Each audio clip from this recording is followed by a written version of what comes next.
diante de qualquer coisa que já se falou sobre viver pela fé, nós estivemos preocupados durante esse tempo em que fomos convidados para ministrar aqui nesta congregação da Assembleia de Deus, aqui no Gás, em João Pessoa. Nosso objetivo é o que a Bíblia diz. Amém? Amém? Não importa o que ando dizendo por aí, não importa o que eu acho ou o que você acha, é o que a Bíblia diz e pronto. Amém? Amém. Louvado seja o nome do Senhor. Nós vamos utilizar o texto fundamental dessa campanha de oração que está no livro do profeta Abacuque. Aleluia.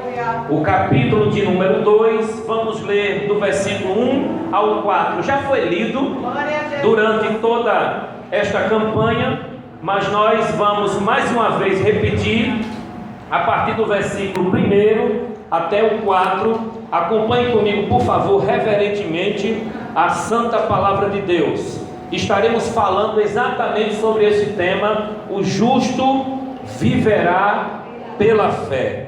Nós vamos contextualizar com a época de Abacuque. Também estaremos falando sobre a aplicação desse texto na teologia de Paulo. Paulo também falou a respeito disso, e vamos trazer uma aplicação para a nossa vida, porque a Bíblia é assim: você lê, interpreta e aplica, senão não vai servir para a vida da gente. A Bíblia não é um livro que tem que ficar aberto no estante, no Salmo 91, esperando ir embora, não é? O peito aberto, a espinhela caída, né? E o mal olhado, não é? Porque crente não é ensinado por rezador, crente é ensinado pelo Espírito Santo de Deus e pela sua palavra. Não é simpatia, não é superstição, é revelação e verdade vinda da parte de Deus. Abacuque capítulo 2, verso 1 ao 4. Quem já encontrou, diga amém, por favor. Amém. A única coisa que eu gosto de falar é que eu sou Gil, que eu sou casado com Luana, e não gosto de falar muito sobre mim.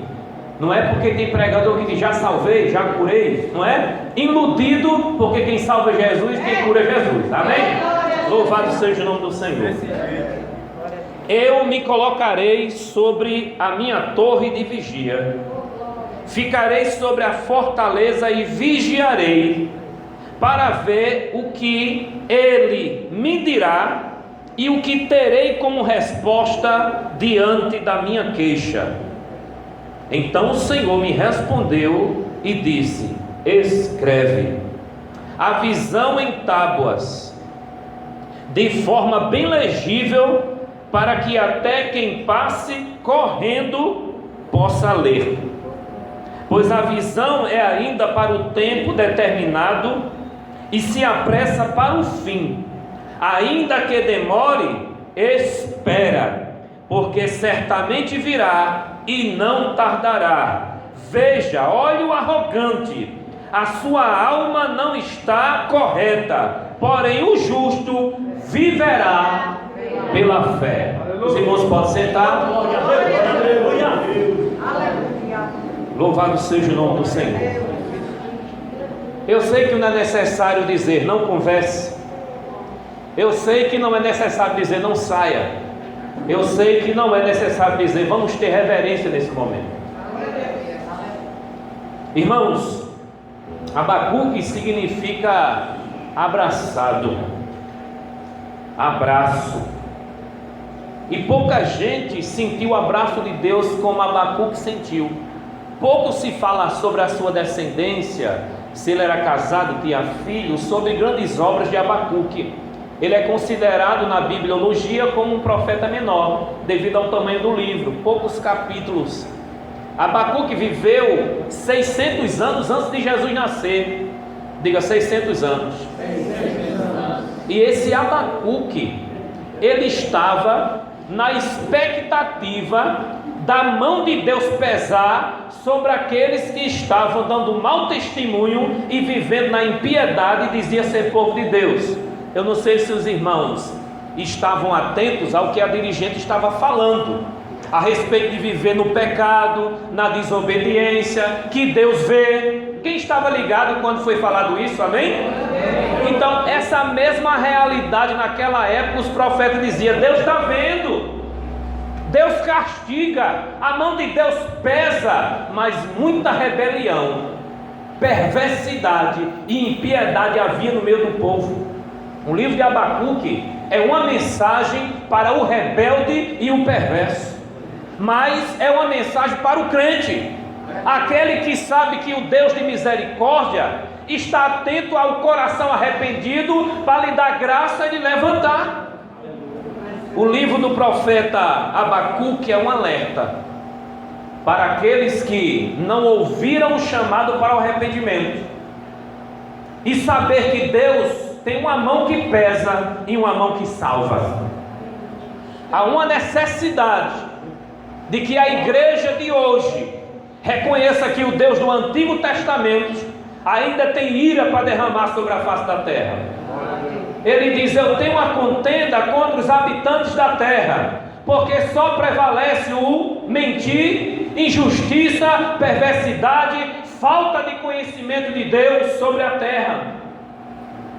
Se faz necessário, irmãos, que atentamos para a queixa do profeta Abacuque, porque Deus falou com ele e disse: vou levantar a nação mais perversa, a nação mais violenta, a nação mais cruel, para poder castigar o meu povo, mas a misericórdia ainda estará de pé.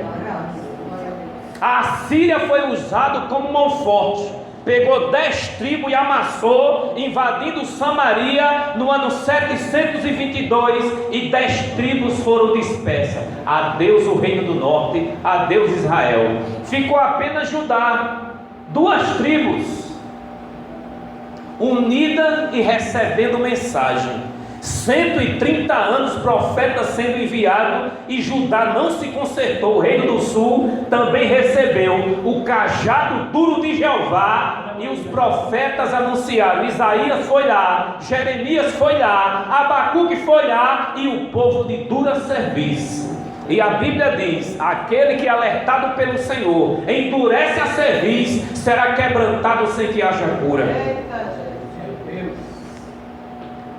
Palavra dura contra a idolatria, contra a perversidade, contra a arrogância, contra o orgulho e contra a ganância. Era a palavra do profeta Abacuque. Abacuque se queixa: como é que o Senhor, cujos olhos só vê o que é puro e reto, vai deixar que uma nação invada o seu povo e destrua a nação que o Senhor mesmo criou? Essa era a queixa do profeta Abacuque. Ele estava preocupado e a sua fé lhe inquietava: Senhor, não destrua o seu povo. Mas Deus lhe respondeu: apenas o justo vai sobreviver. Olha para o perverso Abacuque, presta atenção no que ele está fazendo. Entendeu tudo que ele está fazendo? Eu vou pesar a mão e vou usar o rei da Babilônia para isso. Vai ser 70 anos de cativeiro, até que aprenda a se unir e fazer do jeito que eu quero. E vereis a diferença entre o que serve e o que não serve. Apenas o justo viverá.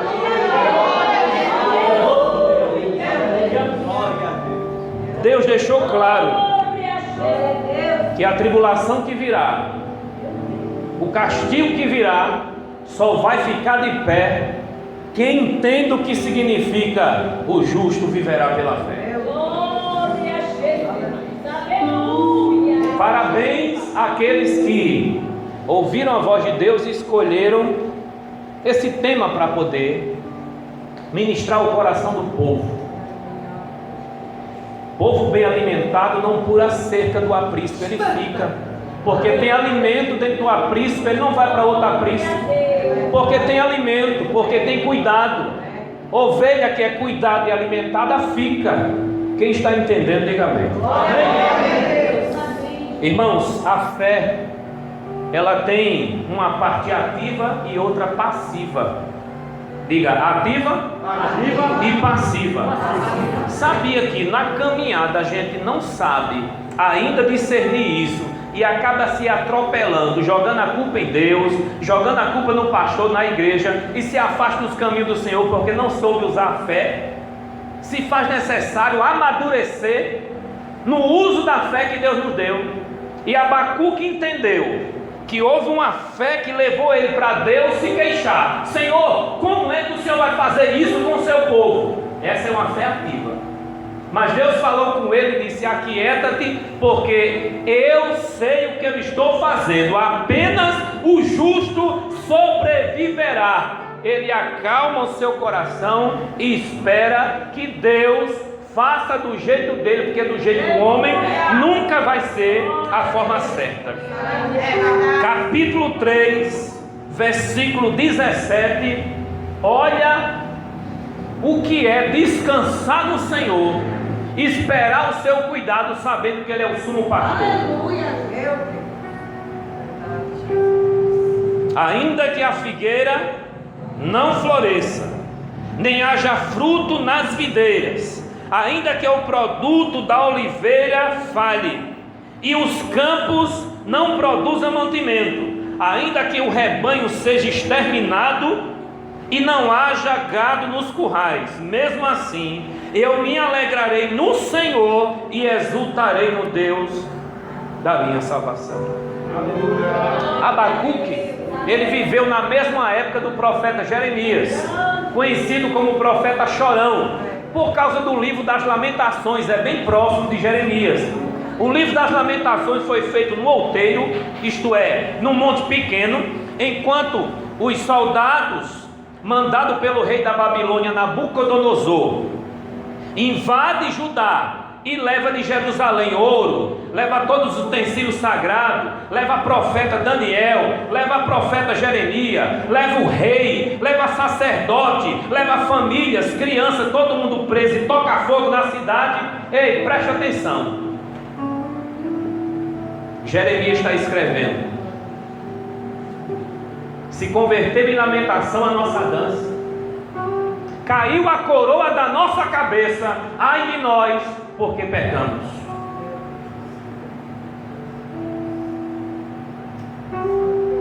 Senhor, mesmo que leve todo o gado, mesmo que a casa caia, mesmo que não tenha mais amigo, que não tenha mais sustentação nenhuma, eu me alegrarei no Senhor.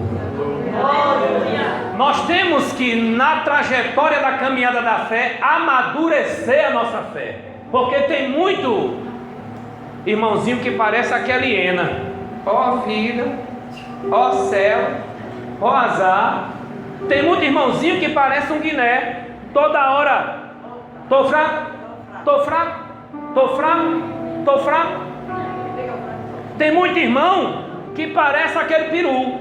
Olha, qualquer coisa ele está, qualquer coisa, mas na hora de comer algo sólido ele se engasga.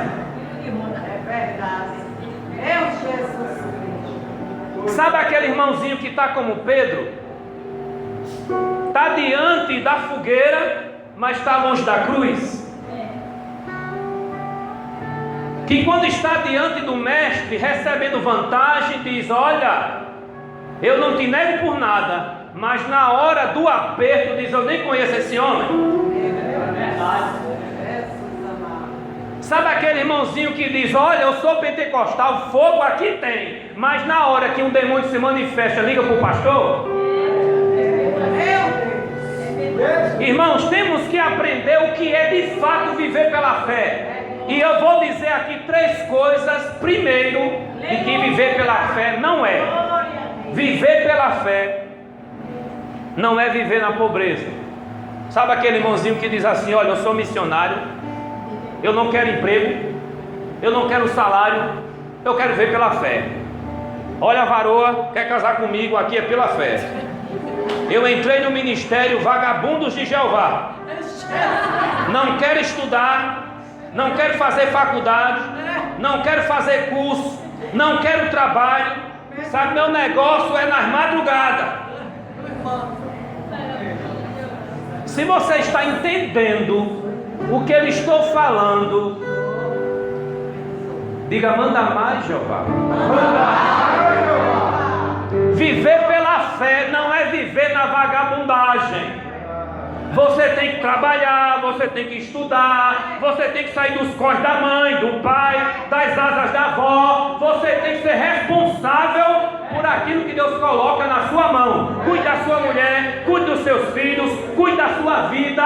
Vamos deixar de inverter o sentido da fé.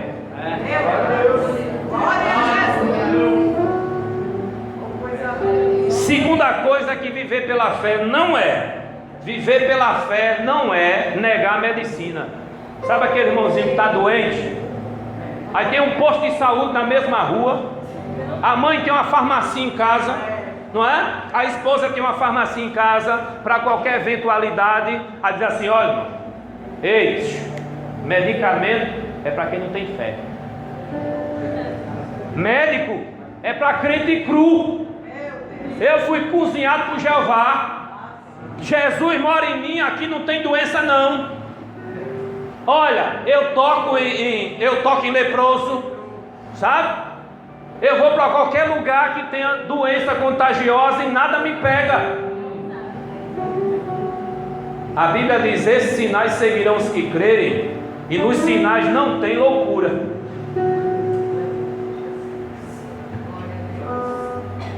Precisam de médico os doentes. Jesus recomendou a medicina para os doentes. Isso não implica dizer que Deus não cura hoje, Ele cura. Mas acredite, muita gente, servo de Deus, firme na fé, foi embora por conta de uma enfermidade e nem por isso foi para o inferno. Alguém vai morrer um dia, pode ter certeza, algum órgão vai parar de funcionar para poder morrer. A medicina já provou, todo mundo vai morrer de câncer. Se o câncer não aparecer, morre antes. Então pode acreditar, até mesmo aqueles da teologia da prosperidade, que pregava que toda doença era um demônio e que crente não pode adoecer, o principal dele, que é Kenneth Hagin, morreu doente e esconderam isso. Crente tem que ser transparente e mostrar a verdade, doa quem doer. Viver pela fé não significa fazer voto de pobreza e vagabundagem. Viver pela fé não significa negar a medicina. Terceira coisa, viver pela fé não é viver sem reservas. Olha, tem muita gente sujando nome de crente nos bancos, nas lojas por aí, porque diz: olha, irmão, não tenho nada, eu vim aqui comprar pela fé. Eu conheci um pastor que chegou numa loja de calçados e disse assim: olha, eu não tenho um salário fixo, mas eu sou um homem de Deus, eu sou um pastor, e pode colocar aí, minha função é pastor, e eu pago. Aí o gerente foi lá e disse assim: vem aqui, pastor. Aí pegou lá umas pastas bem grandes. Olha, crente, pastor, presbítero, diácono, dirigente, sabe? Crente, evangélico, evangélico. Tudo aqui, ó, é crente. E está devendo a loja. É caloteiro porque é crente, ou é crente que não sabe usar a fé e faz loucura? Tem que amadurecer, irmão. Tem que saber viver, irmão. Se você ganhar 1.000, guarde 100. Não gaste 100, não gaste 1.100 não, que você vai afundar. Então, se você é dizimista fiel, é ofertante fiel, e você tem suas obrigações, analise primeiro para onde vai o seu dinheiro, para depois estar fazendo compra e não estar ouvindo a televisão. Venha para cá, é promoção. Promoção deveria terminar com cão, sem um cedilha, né? Porque tem infernizado a vida de muita gente. Pastor, desculpa o meu jeito. Estou adorando. Desculpa o meu jeito. Estou gostando. Porque assim, eu vivi, né? Minha esposa também viveu em igreja pentecostal muito tempo. Hoje ela é uma presbiteriana, eu sou um batista, mas minha infância, minha prima levava para a Assembleia de Deus em Mamanguape, né? Quando eu fui para Bahia, que eu conheci o evangelho mais próximo como adolescente, como jovem, aí eu entendi de fato o evangelho, indo e frequentando todos os dias uma igreja batista, e lá eu pude perceber que existe crente de todo tipo. Existe aquele crente, irmão, que é estilo Raul Seixas, fica com a boca escancarada, cheia de dentes, esperando a morte chegar. Sabe aquele crente estilo Martinho da Vila? É devagar, é devagar, é devagar, é devagar, bem devagar. Eu vi tudo isso. Eu vi também aquele crente estilo Zeca Pagodinho. Deixa a vida me levar. Mas só que quem escolheu Martinho da Vila para ser pastor, Raul Seixas, Zeca Pagodinho, não vai para o céu. Mas vive na igreja como se o pastor fosse esses caras aí. Dá para entender a metáfora que eu estou falando ou não? Ou vocês estão entendendo que eu estou mandando ouvir as músicas dele? Não, né? Graças a Deus, os irmãos são maduros para perceber a analogia. O que eu estou colocando aqui, irmãos, é uma questão de fé. O que significa viver pela fé segundo a Escritura? Tem muita gente que tem a alma católica, a alma mundana, nunca se converteu, embora saiba dizer aleluia, glória a Deus, estou gostando, amém Jesus, fala mais. Diz tudo o que crente diz, tem roupa de crente, tem Bíblia de crente, vai para a igreja de crente, mas a alma ainda não é crente. A irmã falou de ir até meia-noite, mas irmão, tenha calma, tá certo? Eu vou ser direto e objetivo sobre o que a Bíblia diz, o que é uma vida justificada pela fé, ou um justo que vive pela fé. Se você gosta de um alimento sólido o ano todinho, se prepare aí a digestão espiritual, que o meu objetivo aqui é que ninguém mais zombe da sua fé, é que o diabo não confunda mais sua mente, dizendo que porque a sua fé não é igual da irmã Maria, da irmã José, do irmão Francisco, então não é uma fé boa. Eu vou te ensinar que cada crente tem a sua fé de acordo com aquilo que Deus chamou, e Ele, o Deus Todo-Poderoso, vai injetar a medida da fé suficiente para cada ocasião, porque Ele é o autor e consumador da fé. O que é viver pela fé?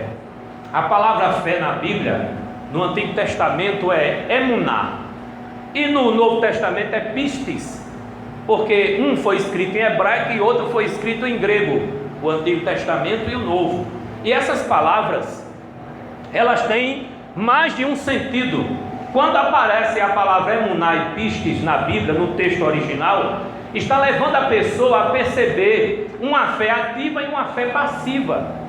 Ora está significando crer, ora está significando confiar, ora está significando esperar, ora está significando apenas uma credibilidade, uma crença que se dá.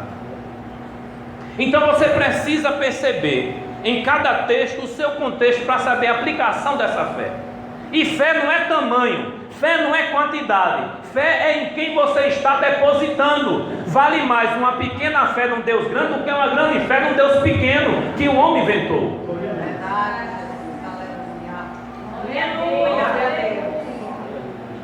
O que você pode entender por fé ou viver pela fé? Viver pela fé é uma questão de fidelidade. Quando em Abacuque estava dizendo, o justo viverá pela fé, ele estava querendo dizer exatamente, apenas aqueles que forem fiéis sobreviverá. Porque viver pela fé é uma questão de sobrevivência em momentos de tribulação, em momentos de perseguição. Talvez os irmãos não percebam no Brasil o que é viver perseguição, mas dá uma lida.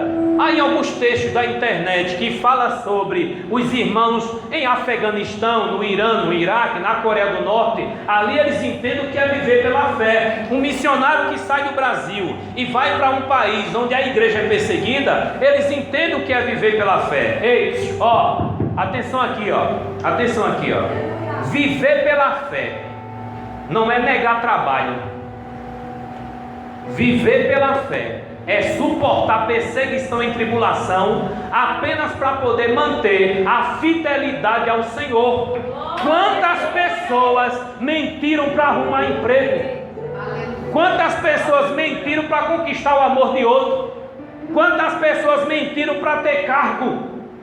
E na verdade, A Bíblia orienta que viver pela fé é ser fiel àquilo que Deus orienta por uma questão de sobrevivência. Diga, viver pela fé é uma questão de sobrevivência, é uma questão de fidelidade. Quando você vai ler Gálatas capítulo 5, a partir do versículo 20 e 21, está falando das obras da carne e do fruto do Espírito. No fruto do Espírito está dizendo lá que é amor, gozo, paz, longanimidade, benignidade, diz fé, mansidão e domínio próprio. Mas na parte que diz fé, é pistes, e alguma Bíblia coloca lá fidelidade, porque a parte prática da fé é fidelidade. Não adianta dizer ser crente e não ser fiel. Quem está entendendo, diga amém. Porque crente até o diabo é. Sabe a diferença do crente que vai subir para o diabo? Sabe qual é a diferença? É que o crente que vai subir é fiel. Só isso. Porque fé o crente tem, o diabo também. O crente conhece a Bíblia e o diabo também. E olhe que não queira competir com o diabo em relação a conhecer a Bíblia. Irmãos, viver pela fé tem muito a ver com a questão de justiça. O apóstolo Paulo, quando ele faz menção a respeito da fé, ele está tratando exclusivamente da justificação. Gálatas capítulo 3, versículo 11 diz: é evidente que pela lei ninguém será justificado diante de Deus, porque o justo viverá pela fé. Faz a menção de Abacuque quando ele está falando sobre justificação. E o que é justificação? Acredite, irmão, todos nós estávamos caminhando a passos largos para o inferno e nada podemos fazer por nossas vidas para mudar esse destino. Olhe para quem está do seu lado com carinho e diga assim: você iria para o inferno. Está lembrado de Romanos capítulo 8, versículo 1? Nenhuma condenação há para quem está em Cristo Jesus. A única coisa que pôde mudar o destino da tua alma foi alguém cumprir o desejo de satisfação da ira de Deus, da justiça de Deus, lançando sobre sua própria vida a condenação. Ele viveu a minha morte e a tua, para que a gente viva a sua vida. O que é viver pela fé? É ser justificado apenas pela fé em Cristo e não por obras religiosas mortas. Os judeus acreditam que, cumprindo a lei de Moisés, vão viver no paraíso. Mas o apóstolo Paulo está explicando aos Gálatas que a letra mata e o Espírito vivifica. Isso não significa dizer que se você estudar você vai morrer. Isso significa que se você seguir a literalidade das obras da lei, jamais você será justificado, porque as obras da lei, alguém que tropeçar em um ponto é culpado de todos. E todo o povo dirá amém. Foi assim diante do monte. Leia Deuteronômio capítulo 28, você vai perceber: quem obedece é abençoado, quem desobedece é amaldiçoado. A realidade é muito dura. Ninguém é justo diante de Deus, de acordo com Romanos capítulo 3, de acordo com o Salmo de número 24. Não há um justo, nenhum sequer. Todos se extraviaram e se fizeram inútil. Para que alguém fosse justificado, alguém tinha que pagar o preço. E foi isso que Jesus fez na cruz do Calvário. Ele foi justo até o final, e a sua justiça é lançada sobre o crente que crê. E como é que funciona isso? A justiça é imputada somente naquele pela fé. O capítulo 4 que o pastor leu aqui de Romanos é a expectativa de Paulo de construir essa realidade. Abraão, ele foi considerado o pai da fé porque ele creu vendo o invisível. E a Bíblia diz que ele foi justificado antes da lei existir. E Paulo está dizendo: não é pela lei que alguém é chamado crente, é pela graça e pela fé que sois salvos. Essa é a realidade que Paulo está ensinando o tempo todo em Gálatas, Efésios, Romanos, Filipenses. Glória a Deus. Você não tem que ser um batista para poder morar no céu. Você não tem que ser um assembleano para poder morar no céu. Você não tem que ser da Igreja Universal, Presbiteriana ou Congregacional. Não é o teu cartão de membro, nem certificado de batismo, nem quantas vezes você leu a Bíblia, é o quanto você crê no sacrifício do Filho de Deus vivo.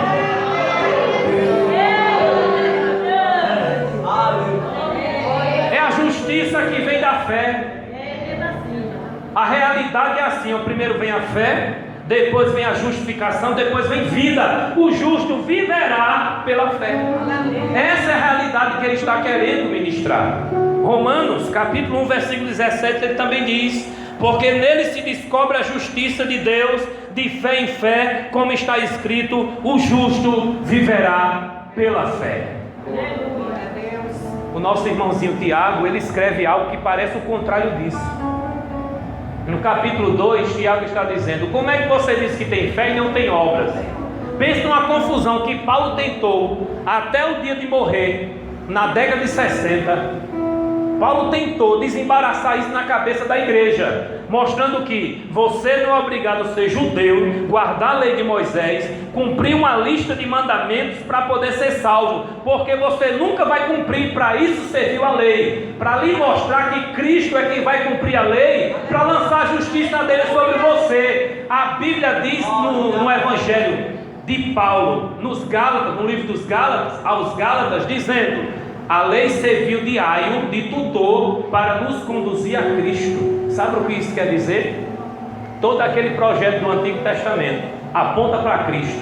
E todos aqueles que tentaram obedecer a lei, achando que por suas próprias obras iriam ser salvos, morreram e tropeçaram em algum ponto da lei, porque não há nenhum justo sequer que pisou nessa terra. Agora, aqueles que criam em Deus e viviam na dependência de Deus eram chamados de justos. Essa é a realidade. Aqueles que viviam pela fé é que eram chamados de justos. Aleluia. Diga comigo: viver pela fé é uma questão de sobrevivência, é uma questão de fidelidade e é uma questão de justiça.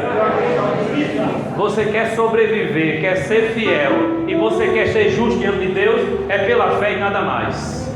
É pela fé e nada mais. Ah, irmão, você gosta de ir para o monte? Vá para o monte. Gosta de jejuar? Vai jejuar. Ah, irmão, você gosta de ler a Bíblia todo dia, orar, ir à igreja todo dia? Continue fazendo, mas isso não é a garantia da tua salvação. A garantia da tua salvação é uma graça especial. Aleluia. Que enxergou em você uma fé no Filho de Deus. E esse pacote de graça te traz prazer de viver com Deus, santificação, perseverança, adoção, justificação, redenção e glorificação, porque Ele é fiel para te sustentar. Ele disse: aquele que eu tomo pela mão ninguém arrebata. Bendito seja o seu nome para sempre. Quem está na mão dele está garantido. Essa é uma realidade. Agora a dúvida é: você nasceu de novo? Essa fé que vem de Cristo está em você, ou é apenas uma religiosidade para mostrar que você brilha, para mostrar que você canta, para mostrar que você é mais, para mostrar que você aparece? Mas pode ter certeza, um dia a capa cai e você volta a estaca zero, levanta a mão, aceita Jesus de novo. Essa é uma realidade. Irmãos, viver pela fé é uma questão de mão dupla. Você tem uma fé que é ativa e você tem uma fé que é passiva. Eu vou dar dois exemplos para encerrar. Um é o exemplo de Abraão. Olhe para cá. Olhe para cá.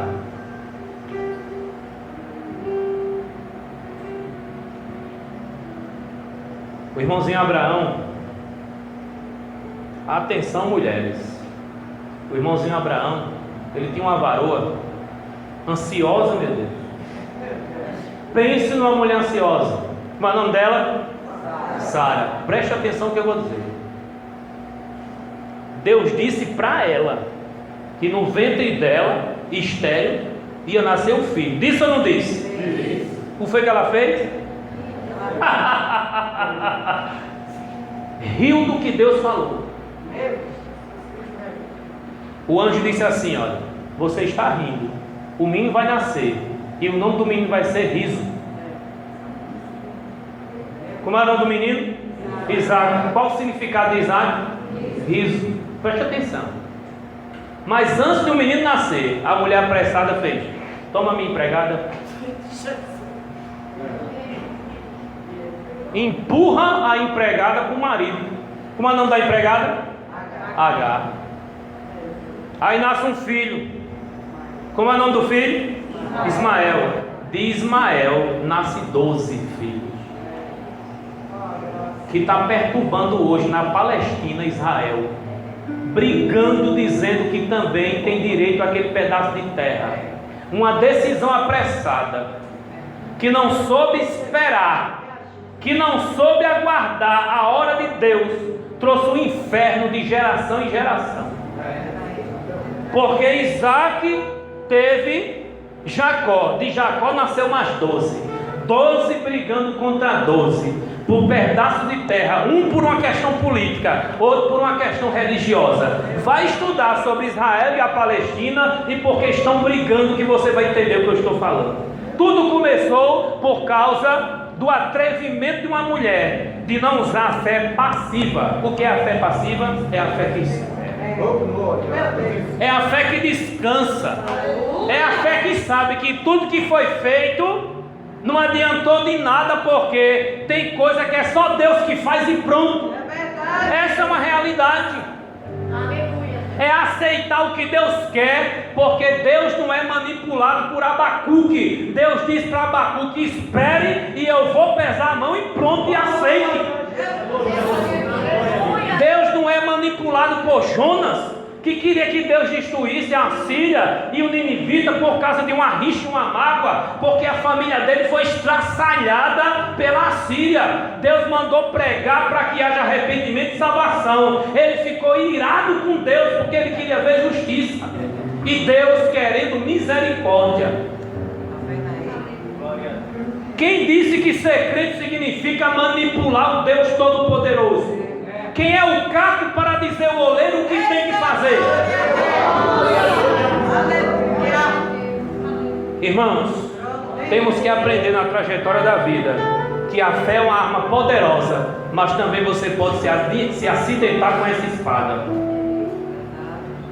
Eu não posso pegar a espada de Saul para lutar. Se Deus me deu uma funda, eu vou usar a funda. Dá para entender o que eu estou dizendo? Tem irmãozinho dizendo assim: olha, o meu sonho é pregar igual o pastor Marcelo. Eu quero pregar do jeito dele. Se ele fizer assim, eu quero fazer também. Se ele fizer assim, eu quero fazer também. Eu vou decorar as línguas que ele fala para fazer do mesmo jeito. Quem foi que disse que ser crente é ser papagaio? Só existe um Marcelo. Amém, irmãos? Só existe um Gil. Você é único e especial, e é do jeito que Ele quer, que Ele fez você, e é do seu jeito que Ele vai usar. Amém? Louvado seja o nome do Senhor. Imitar apenas a Cristo, porque Ele diz: serem meus imitadores como filhos amados. A gente não precisa imitar pregador de Camboriú para poder ser pregador. A gente não precisa usar roupa da mesma cor para poder se ir para o céu. Nós temos que ser individuais, temos que ter nossa personalidade própria. Não vamos jogar fora a nossa identidade. Você é pequenininho, raquítico, gordinho, alto, baixo, com cabelo, sem cabelo, vai para o céu do mesmo jeito que os apóstolos foram. O justo viverá pela fé. O justo viverá pela fé. Fé não é uma questão de vagabundagem. Fé não é abandonar a medicina. Fé não é ter reservas para não ser chamado de caloteiro. Fé é uma questão de sobrevivência. Fé é uma questão de fidelidade. E fé é uma questão de justiça, não tua própria, não sua própria, mas do Filho de Deus que derrama sobre você. Naquele grande dia, você vai dizer: eu fiz, eu posso e eu tenho. Naquele dia você vai dizer: Ele fez, Ele tem e Ele pode. A Ele a honra, a Ele a glória, a Ele o louvor, hoje, aqui e agora e para todo sempre e na eternidade. Assim seja. Amém. Deus abençoe. Eu agradeço essa vossa oportunidade, pastor. Eu agradeço aos irmãos. E quando os irmãos um dia disser assim: eu vi o professor, o missionário, o palestrante, o pregador Gil pregar, você não diga assim: a palavra dele é muito boa, porque eu deixei de falar de mim faz muito tempo. O que eu preguei foi o evangelho, e quem não gostou foi o evangelho que você rejeitou. Deus abençoe.